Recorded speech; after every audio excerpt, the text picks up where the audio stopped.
यस क्रममा मैले व्यक्तिगत रूपले मेरो आफ्नै पनि विचार निर्वाचन लड्ने थिएन साथीहरू। म व्यक्तिगत क्षतिको शिकार भएँ। घर मेरो छोराले बनाएको उद्योगहरू सबै ध्वस्त भए 24 गते। मलाई जाँगर लागिरहेको थिएन, हिम्मत भइरहेको थिएन।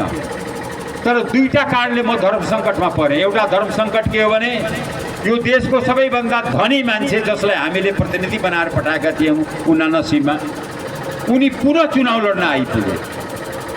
नलडेको भए तपाईँहरूले नै सबै चोक चोकमा भन्नुहुन्थ्यो बाबा यसबाट पटक नलड्नुको अर्थ विनोद चौधरीले यिनलाई किन्यो भनेर, खरिद गर्यो भनेर कलङ्क माथि लाग्थ्यो। त्यो कलङ्कबाट बच्नको लागि पनि मैले निर्वाचन लड्नु पर्यो। अर्को देश जुन अवस्थाबाट गुज्रिरहेको छ, कम्तीमा देश कता जाँदैछ भन्ने अनुभूति मलाई हुन्छ। म त्यो राजनीतिक कार्यकर्ता हुँ कि देशका हरेक सङ्कट, हरेक आन्दोलनमा अगाडि पङ्क्तिमा बसेर मैले आन्दोलन गरेर अगाडि समाधानको बाटो मैले पहिला आउने मध्ये एक हुँ म पनि। मलाई थाहा छ देश यस्तो सङ्कटमा फँसेको छ र मेरो कर्तव्य हो एउटा नागरिक हैसियतले सङ्कटमा फँसेको देशलाई कसरी एउटा सङ्कटबाट मुक्त गर्ने। म सहजकर्ताको भूमिका निर्वाह गर्नको लागि पनि निर्वाचनमा मैले भाग लिएको। यद्यपि मेरो व्यक्तिगत इच्छा, चाहना या अवस्था निर्वाचनको लागि तयार भइसकेको थिएन। तपाईँहरूलाई थाहा छ म हरेकचोटि चुनाव लड्दा 5-5 पटक यो क्षेत्रका जनताले मलाई सांसद बनाएका छन्। म ऋणी छु, आभारी छु। तर कुनै पनि निर्वाचन लड्दाखेरि मैले निर्वाचित भइसकेपछि यो गर्छु ऊ गर्छु भने अहिलेसम्म भनेको छैन। गरेको मात्रै छु म। किनभने हरेक प्रतिनिधिको काम हो विकास गर्ने। ऊ भजन गाउनलाई संसदमा पुग्ने होइन, विकास खोसेर ल्याउनु पर्छ। यही बाटोहरू हामीले जुन बेला निर्वाचित भएका थियौँ, यहाँ धेरै साक्षी हुनुहुन्छ, हिँड्न लायक थिएन होला त्यस बेला। असङ्ख्य पुलहरू हामीले निर्माण गरेका छौँ। त्यो म आफै पनि सङ्कोच गर्ने मान्छे हो कि म भन्दिनँ। तर यस्तो अवस्था आइलाग्यो। आज हामीले बनाएका निर्माणका कामहरू पनि केही उम्मेदवारहरू आफूले गरेको चाहिँ साबित गर्न थालेका छन्। कुनै पनि पुल, कुनै पनि कलेज, कुनै पनि अस्पताल, कुनै पनि सडकमा मेरो नाम छैन। मलाई डर के लागिरहेछ भने कहीँ मैले गल्ती त गरिनँ, अहिले आएका मान्छे आफ्ना नाम पो लेखाइदिने हो कि भनेर।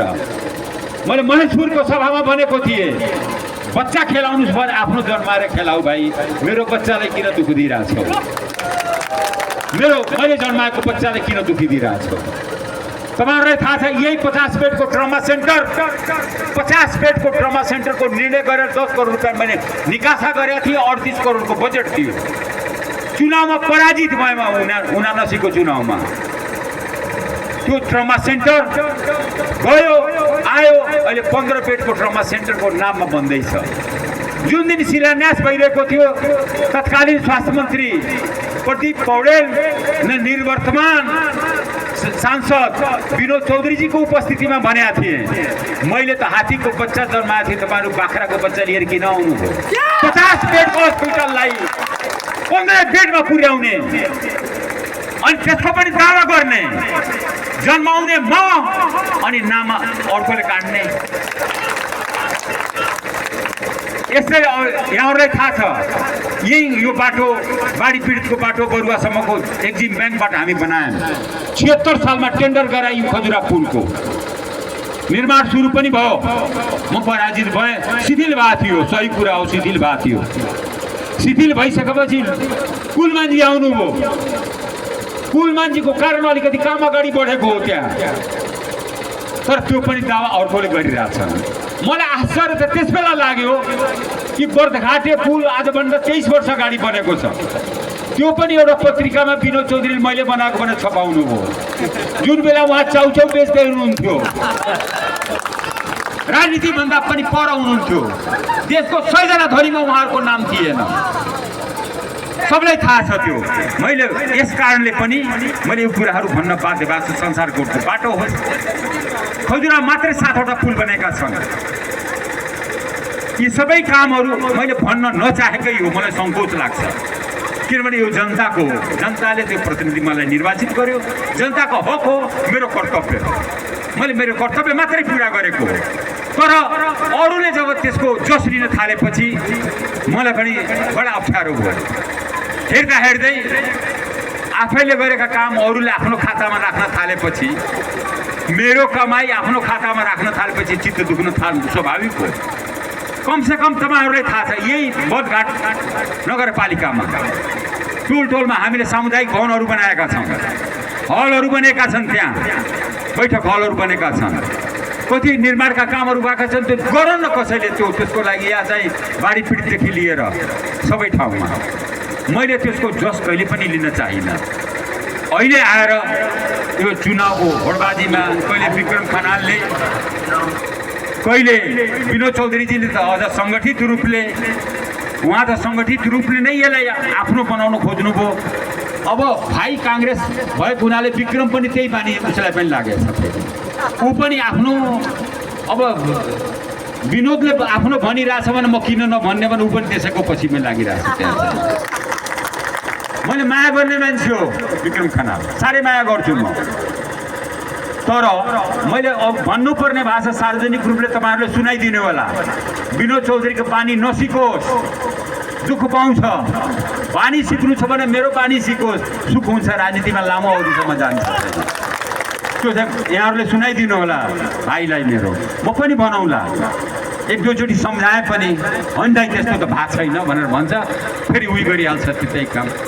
त्यस कारणले यो निर्वाचन सामान्य निर्वाचन होइन साथी, यो निर्वाचन असाधारण निर्वाचन हो। यसलाई सधैँ तपाईँहरूले सहयोग गर्नुभयो। 23 गते युवा र विद्यार्थीहरूले एउटा आन्दोलन सुरु गरे।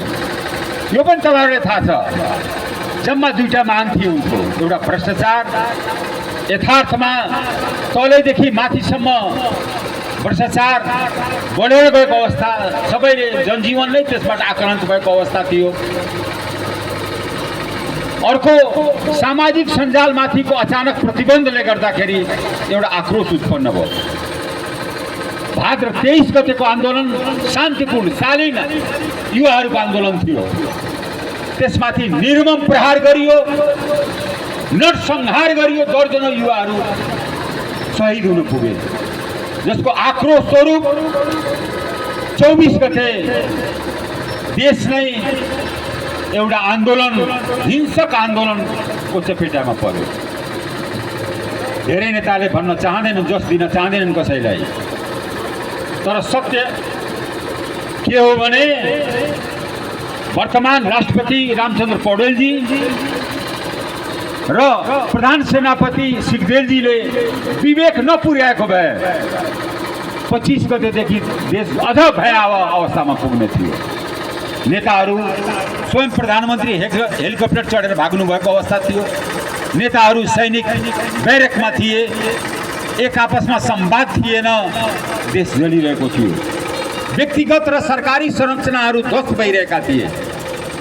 सिंहदरबार, सर्वोच्च अदालतदेखि लगायत कतिपय व्यक्तिगत सम्पत्ति पनि ध्वस्त भइरहेको अवस्थामा त्यस कारण पश्चात मैले भन्न खोजेको विषय के हो भने एउटा बलियो सरकार न त आफूलाई बचाउन सक्यो न संसदलाई बचाउन सक्यो। त्यसपछि यो निर्वाचनको घोषणा भयो। घोषणा भइसकेपछि करिब 4 महिना कसैले पत्याएन चुनाव समयमा हुन्छ भनेर। अलमलमा रह्यो देश, जनता अलमलमा, नेताहरू अलमलमा, पार्टीहरू अलमलमा, राज्यका अङ्गहरू अलमलमा, हुन्छ कि हुँदैन या विभिन्न चरणमा को हुने हो कि भनेर। तर निर्वाचन आइलाग्यो।